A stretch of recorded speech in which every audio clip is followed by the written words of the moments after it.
Cette visite de travail du président de transition bissau-guinéen intervient au lendemain de la clôture du sommet extraordinaire de la CEDEAO sur le Mali et la Guinée-Bissau. Justement, les ministres des Affaires étrangères et ceux de la défense de la CEDEAO ont examiné la situation dans les deux pays et maintenant l'idée de l'envoi d'une troupe de 3300 hommes armés sur le terrain au Mali se précise.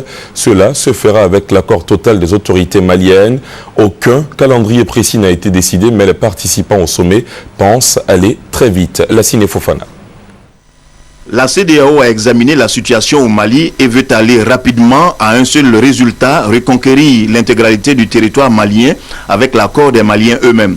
3300 hommes sont attendus sur le terrain, aucun calendrier n'a encore été arrêté. Avant tout, les chefs d'État devront se prononcer sur les dernières décisions et l'Union africaine et le Conseil de sécurité seront saisis. Cela avant une opération d'envergure. Quoi qu'il arrive, la CEDEAO ne restera pas les bras croisés, elle va agir et elle doit agir, selon Daniel Kablan-Duncan. Toute autre attitude de résignation, d'hésitation ou de torpeur serait suicidaire pour notre sous-région.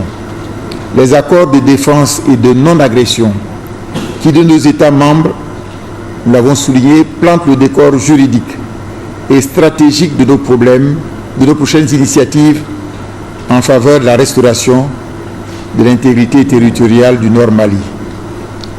Il ne fait aucun amalgame sur la question du soutien de la CEDEAO à un pays membre en danger et dont le risque d'implosion menace les fondements même de notre construction communautaire. La CEDEAO, comme certains voudraient le faire croire, ne peut donc être l'ennemi du Mali ou encore moins le fossoyeur d'un État membre qui constitue l'un des moyens essentiels de notre communauté de destin. Le Mali et la Guinée-Bissau, la CEDEAO a du grain à moudre, c'est sûr. Pour l'instant, elle encourage les autorités bissau-guinéennes de transition à continuer sur la voie tracée. Sur les deux dossiers, le Mali et la Guinée-Bissau, les divergences ont été aplanies afin de mutualiser les positions et les solutions. D'ailleurs, le sujet est au cœur de la rencontre Blaise Compaoré-François Hollande aujourd'hui.